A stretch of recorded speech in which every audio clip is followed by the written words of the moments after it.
Okay,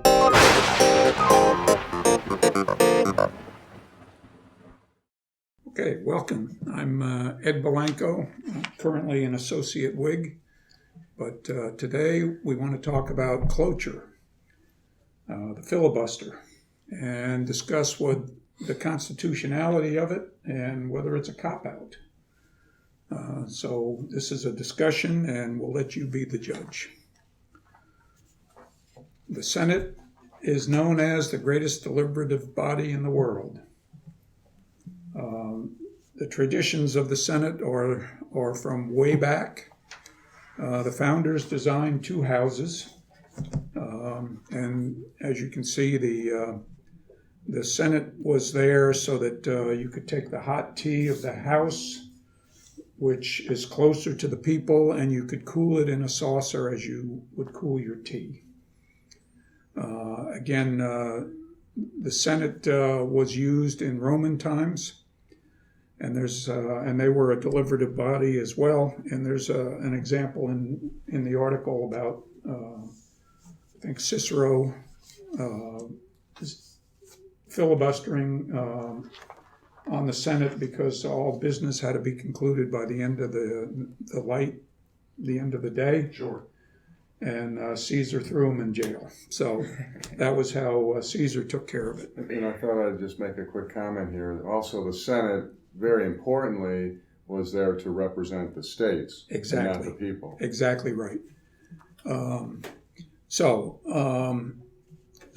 central to ensuring deliberation is the unfettered freedom of debate accorded in the Senate.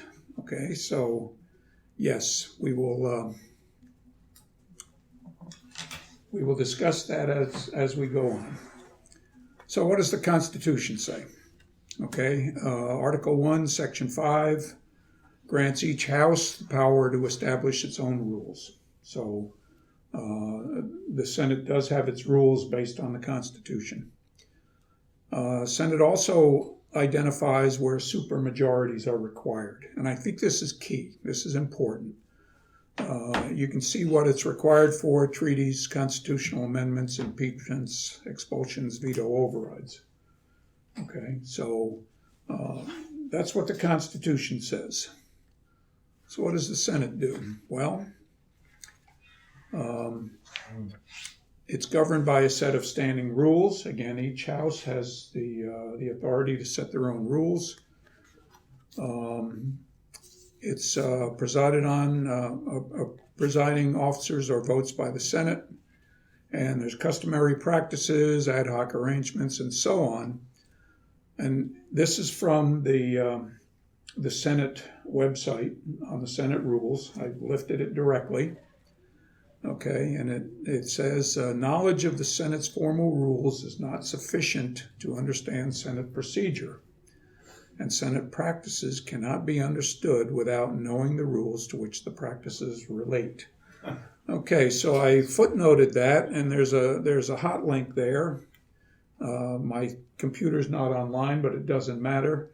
I put the article in the archive that I gave Joe, and I printed out the one copy in the handout that shows an example of Senate rules. Now that comes from that article, What You Need to Know About Senate Reconciliation, and that's a copy of some of the rules that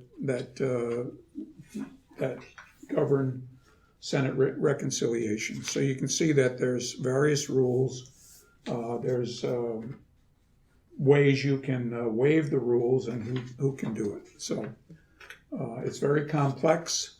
It says so on their website, and I would agree with them. And you can research the rules on their website if you're interested. Okay, so Senate debate. The Senate insists on giving all its members the widest possible latitude to hold the question up to every light. Okay, that's the nature of debate. The filibuster. We all know the filibuster. Jimmy Stewart, Mr. Smith goes to Washington, and that's killing a bill by killing time. was born not originally in the Senate, but in 1806. Okay, so it took a while before it was actually born.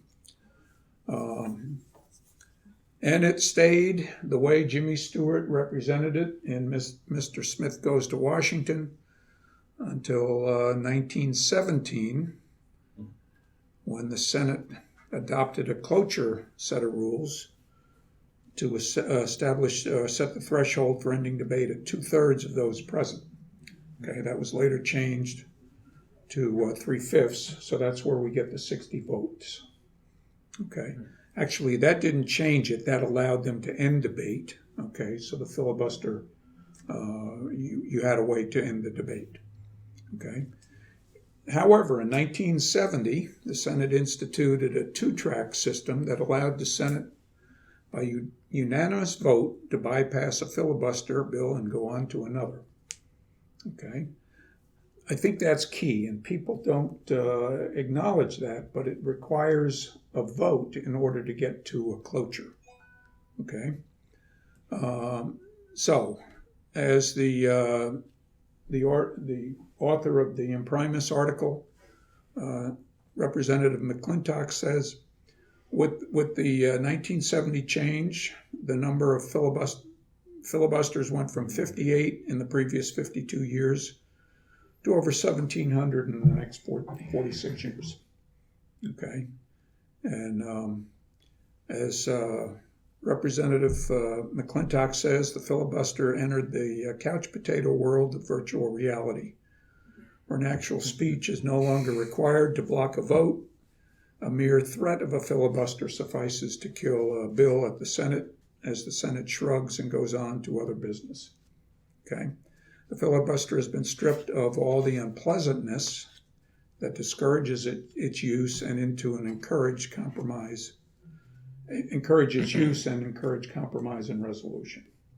So, in other words, a real filibuster would require somebody to get up there and speak for hours on end, can be relieved by another party member, but they have to continue all in a Senate day. Okay, and if the Senate is not gavelled shut, then it can go on as long as the filibuster stays in place. So that's the original filibuster, or that's the new filibuster? Well, that's how the filibuster is supposed to work. That's how it's supposed to work. Okay. Yes. Okay. So the rules are the Senate can establish that you can only debate twice in a given day, Senate day. Yes. But the Senate day is not closed until it's gavelled closed. So hence a filibuster could go on for days. And in history it has. Okay. That's the real filibuster. The cloture is the couch potato version. Okay. But keep in mind, the senators have to have a unanimous vote to bypass a filibuster and go on to cloture. So a unanimous vote. A unanimous vote. How often has that happened? I don't think it's happened very often. Okay. Wow, so it's a two-phase process. That's what the... That's interesting. I didn't know about that. Mm-hmm. And there are rules, and I know they discuss some of the rules. There's a Rule 19 about the Senate day and that sort of thing. And that's what I was going to ask. If somebody says, okay, I'm going to filibuster that, or I don't know what the process is for initiating it, Right. and then just goes on vacation for 2 weeks and then continues his filibustering, that's perfectly acceptable to that? As long as the Senate day has not been gavelled shut. And who determines when that day is over? The Speaker Pro Tem. The President of the Senate. President of the Senate. Well, what if you didn't declare you were done filibustering? You speak until you have to leave the podium. Yes. So what's the couch potato aspect of it? Well, that's if you actually filibuster. The cloture is to bypass a real filibuster. Okay. And that's where you need 60 votes to... Well, I understand that to get past it. Right. But, okay, so... Now, the idea is that with the cloture, now you don't have to actually filibuster. Now all you have to do is threaten a filibuster and it kills the bill. Okay. Okay. So the point is that the cloture has made it very easy to stop all debate, when in fact the Senate is there to debate. Yeah. And a filibuster, like it or not, Yeah. is a debate, Right. Yes. Right. okay? And Where you have to get that us. is the question David, of the it's constitutionality. counterintuitive, all right? Because what you're thinking is, all right, if the Senate is sort of the ultimate expression of kabuki theater, all right, where there are foregone conclusions. So essentially, if you can't vote to close debate, which is essentially what a filibuster is. A filibuster prevents you from closing debate.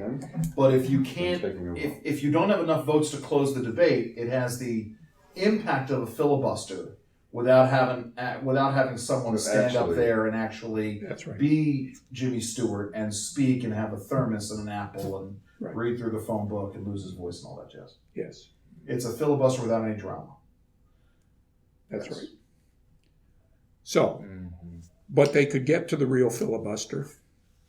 You know, again, the Senate rules allow Absolutely. it, Yes. but So- it's not selected. So I don't you- understand the unanimous aspect of it to get to cloture.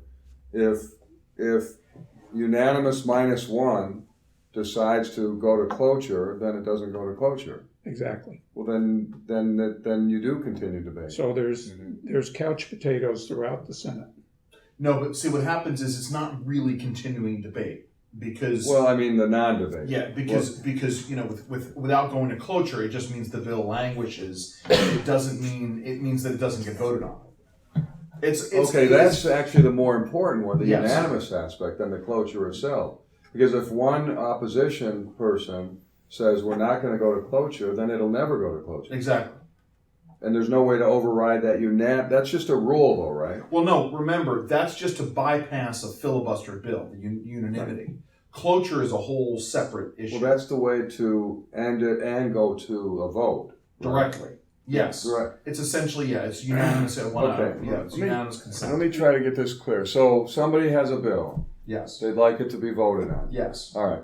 So somebody. Why do I have a feeling we're going down the road? Who's on first here? Well, no, go ahead. Somebody has a bill they want to get somebody- voted. okay. It's described in the imprimis article. Well, I so- didn't really understand it in there. So since it's supposed to be It- about it is a discussion. and since I'm trying to filibuster here, You're doing a good job. So somebody has a bill, and then there's somebody who opposes the bill. Yes. Okay, so that person who opposes the bill says what to initiate Time the. out. You're missing.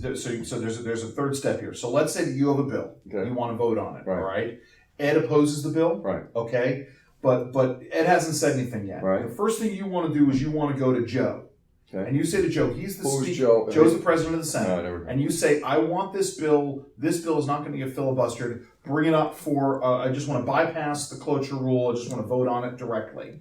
And Joe is going to move to vote on it directly and sort of bypass. That's when Ed steps in there and he says, no. We have to have debate on this. And so Ed stops the process and it has to go to the two-pronged system of cloture and then voting on the How bill. does he stop the process? Because Just by raising his he hand? votes his hand to he opposes he opposes the unanimous consent. Consent. Yes. Okay.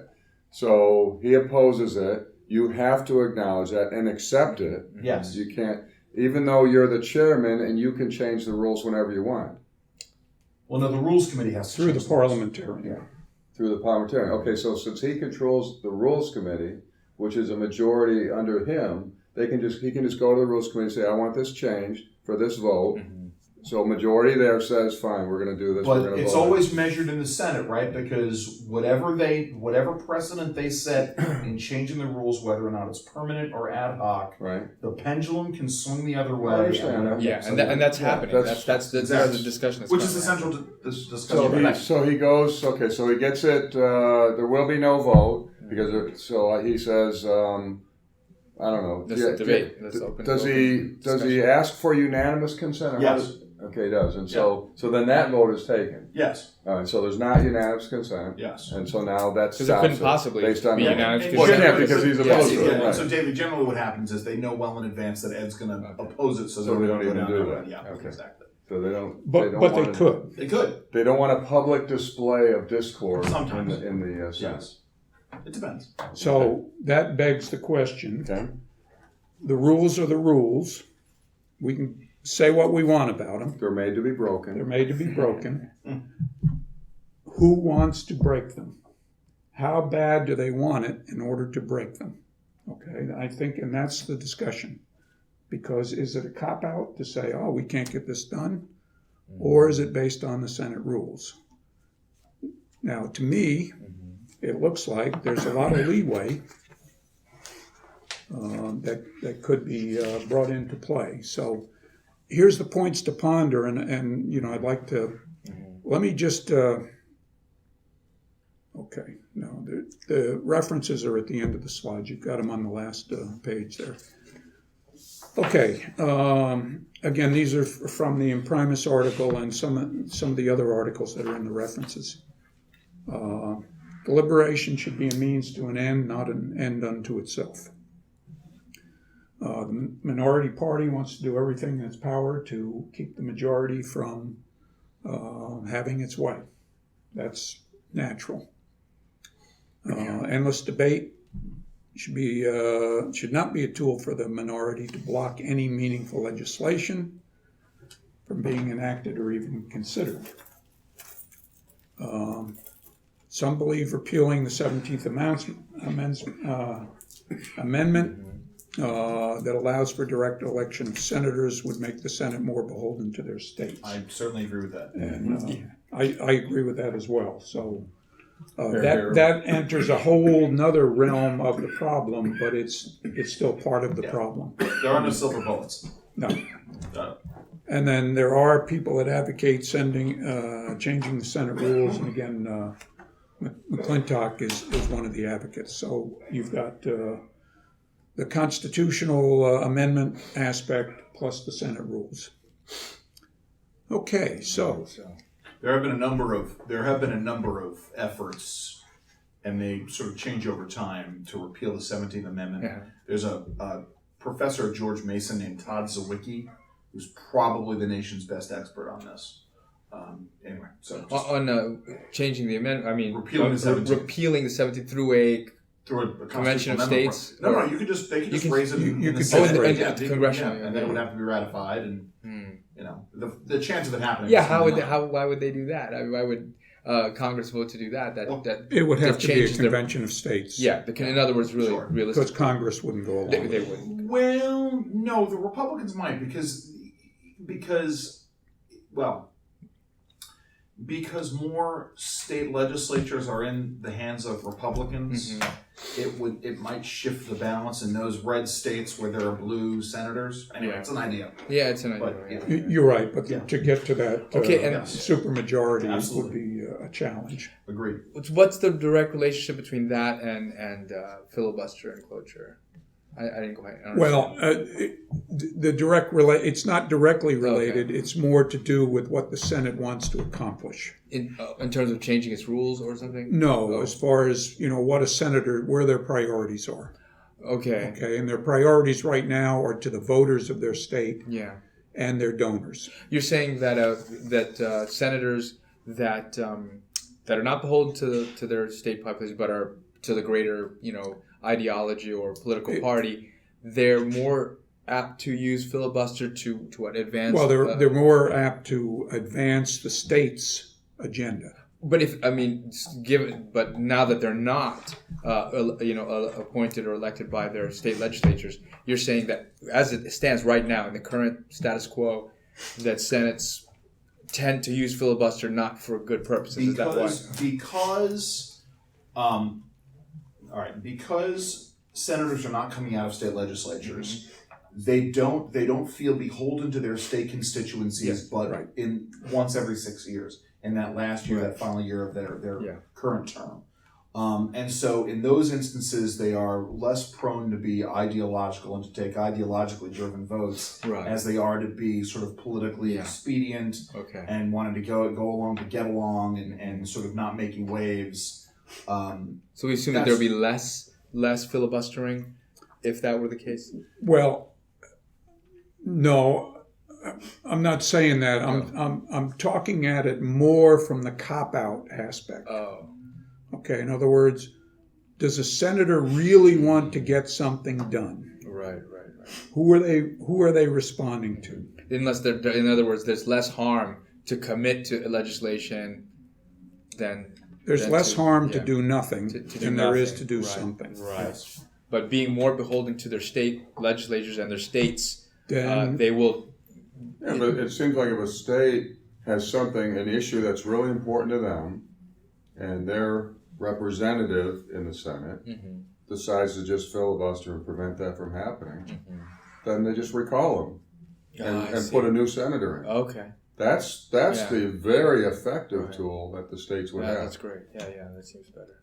okay, so again, that gets into the discussion, you know, and I think constitutional.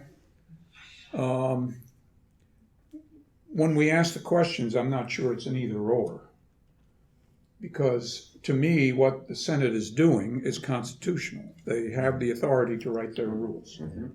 Yeah. The 17th Amendment gave them, election by the people, not by the state legislatures.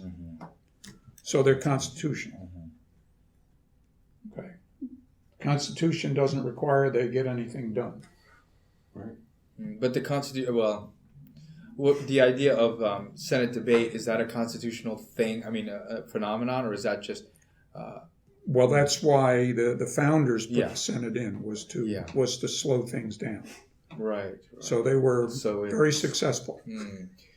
Right. Okay. Well, I think it was that, and it was part of the compromise to get the agreement needed to actually establish the Constitution in the first place. That was the great compromise, right? Yeah, Yes. true. Yeah. Which was taken away with the Right. 17th Amendment. Now it's uncompromising. But we're saying what's the controversy is that, well, the spirit of the law is to make it debate, which clarifies, which edifies everything, but clearly the filibuster and that debate process is not. Yeah, the Senate rules have been Yeah. built so they So they don't have to do a whole lot. Okay. Okay, So there's a great advantage for not being clear at all, but to be quite Right. So, I throw in those questions. Constitutional. I think we agree it's constitutional. Is it good for the country? depends, right? I mean, it depends how you look at it. Right. What are some of the Quite great honestly. examples where filibusters killed bills that would otherwise have been great for the country? In retrospect, maybe are there great examples that we can think of?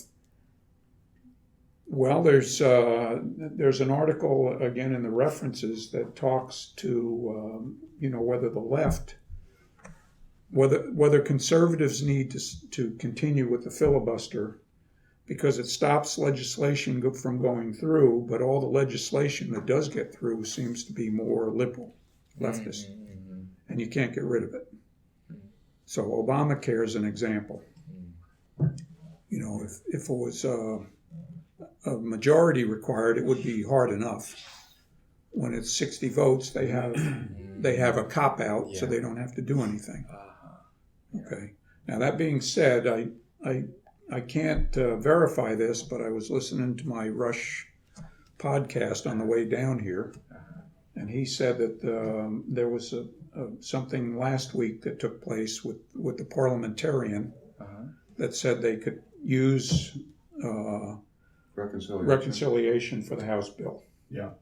So that is liable to come up in the Senate. Which makes sense because that's how they passed it in the first place. Right. So why couldn't they use it in the Senate? Wait, so reconciliation is what is that? That means a simple majority. Simple majority, okay. Okay. Which they don't have. For the Well, they may or may not. So, Depending on the law So the- that the Republicans have to go through and whip the votes to get at least 50, so that the vice president could cast the deciding vote. So, anyway, I heard that, and it sounds like there is some movement in the direction to work the Senate rules. I just think ultimately, whatever the rules are, back to what I was saying earlier, if the chairman decides through the Rules Committee to change the rules at any given time, there's no difference anyway, within the constraints of which are minimal of the Constitution. So I think they should make it as simple as possible. And the main thing is to get them accountable. This is another way to make them unaccountable to the voters. So that the clearer it is that how they voted or opposed something or supported it, the better it is for the U.S. Yes, I don't have much of an issue with the filibuster. I think the filibuster is important, within the whole system of checks and balances, right? I mean, this idea of being able to sort of stand up there and to stand astride history. I have a much greater problem with putting different rules on closing debate than there are for passage of the bill, right? So this idea that you have to vote twice on a bill, which creates, of course, this idea of voting against something before you vote for it, Right, happens all the time. or voting for something before you vote against it, and so it to me it creates I was just sort of, I pulled it up. There are examples in which something fails to get cloture even though it has enough votes for passage. It's like vote on the passage of the bill. You can vote to end debate, but don't create extraordinary rules for ending debate in order to prevent a bill from coming before. And this goes back to what I was saying. That's where it gets confusing to the voters. Absolutely, of course it does. When they see that, they don't know what's going on, Right. and it gives them this impression that these politicians are nothing better than politicians. That's exactly right. It is these sort of the emblematic of the problems of the swamp. Right. Yeah. So I would say you agree that it's a cop-out. Yeah. Okay. Yeah. I mean, I yes, very much so. All right. Leo, what do you think? I guess my biggest question is why can't, if the people that want the bill to pass or anybody, why can't they just wait out the filibuster if the Senate day hasn't closed? I agree with you. Let's take a practical example. There's 48 Democrats Yes. or leaning Democrats. So let's say they could mount a filibuster and each one gets to speak twice. Okay. And let's say they could stay on their feet for 12 hours each time. Okay. So that'd be a full day. That'd be 48 days. The Senate would be in that 1 day session. Okay. Now, let's discount how many would drop dead from the stress, which might be a good thing. Maybe a good thing. That wouldn't be a bad. But that was a joke. 48 days. Okay. That would garner a lot of attention. Okay, media attention. Right. But at the end of the 48 days, the debate would be over, and you could take your vote. You take your vote. Now, if it was me and I was in charge, and fortunately I am not, okay, I'd set a bill that I knew was going to be filibustered a few days before a recess, and just let them go through the recess. You want to filibuster through August? Go ahead. Be my guest. Okay, I don't think we'd see too many filibusters in that regard. True. Okay, so I think Nowadays, don't they stop it at the recess and come back and continue to filibuster? well, they don't really filibuster. No, they don't really filibuster, but no, and then the calendar gets scheduled in such a way as to be the most politically expedient for the members themselves. So, yeah. So here again, there's ways around it, around the rules, if you want to do that. Okay, which again lends itself to a cop-out. Yeah. You know, I think I'm with you, Andrew, on the filibustering. The sense of it seems reasonable. Absolutely. To me. But why not go back to like Cicero? Yeah. A real day. right. This is how long you can debate this, make your points, however many people you want to throw up there. When that sun goes down, it's over. Now we take our vote. But the idea of having to get 60 votes to end debate on anything, that seems to be so problematic in the long term. Yeah, I wasn't even. Yeah. No, you were talking just about the filibuster. I'm just. Yeah. But some of these laws are so complex that debate for over a long period of time would be beneficial, and you know what I mean, right? Well, yes, but the issue really comes down to, right? I mean, the bills themselves are supposed to get a full-on vetting in committee. Right, so you get the fall and vetting committee, you get the public, you get the bills released to the public well in advance. Again, getting back to the Affordable Care Act. Yeah. And then of course the problem comes into reconciliation, where the two versions have to be reconciled. The public really doesn't know what's going on. Right. But the real issue there is transparency. Mm-hmm. What you want to do is make sure that whatever version is going to get passed into final law, or as it goes through the process, gets released to the public. Because now in this day and age, with crowdsourcing of review, you can break down these bills and really get at the heart of what's going on, so that the debate can actually happen, and then people can sort of notify their members and say, vote or don't vote. That's the other part of it, right? Is giving enough time for the people to get in touch with their elected officials. Or if we went back to the old version, where the people would contact their legislators, and their legislators in their states would contact their senators. And perhaps, I mean, here's another pipe dream, but there should be no such thing as a bill that's 2,000 pages. Yeah, sure. It should be a maximum of, let's say, 10 pages. No matter what it is, no amendments, nothing. The bill is what it is. You can't put a title on a bill and then all of a sudden it appears as something else, which is, by the way, what happened with the so-called Affordable Care Act. You can't do that. So, I mean, these are all different things, but obviously it all But they're interrelated. I mean, it's all of a piece. Well, let's face it, politicians like to speak out of both sides of their mouth. Yes. They always have. Yeah. Their intentions, their motivations are Right. different. Personally, I'm delighted by any type of process that where the minority can avoid tyranny by the majority, and I favor more clarity on these things and more transparency as opposed to just the whole opaqueness of lawmaking. It's a joke. We don't know what's going on. No one and it's in their interest to hide it. And we've seen that. And I think along those lines, that's where the requirement to publish a bill prior to its becoming law for maybe an extended period of time, that would address your concern for the minority. Instead of 3 days or whatever it is now, and you don't even often get that, and they don't read it anyway. It should be. It's inscrutable. It is. Maybe 2 weeks, whatever. Yeah. Pick some time, and that really, to me, almost addresses the filibuster issue right there. That amount of time that you establish, that now it's out in the public, and now those people, those public constituents, can go to their representatives and say, "What's the deal here? Yeah. How are you going to vote on it?" That, I think, would really address it in a different way. The whole spirit of lawmaking it's better fulfilled through that, and at the end of the day, we'll have less laws. Right? And what's wrong with that? Yes. We'll have less policy, less There are laws, very less few laws that regulation. help each one of us individually. I don't think I could name one. So I'll say very few. At least there probably are a couple out there. Sure. But, out of those 10 million or whatever there are. Yeah, repealing laws would be a good thing. Yes. Or repealing laws. That should be a requirement as well. That's what Trump was trying to do. But we'll see. We'll see how that goes.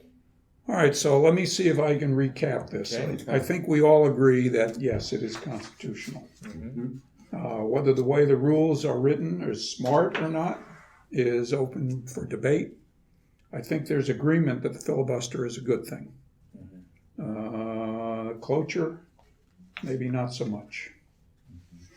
Okay. And is it a cop-out?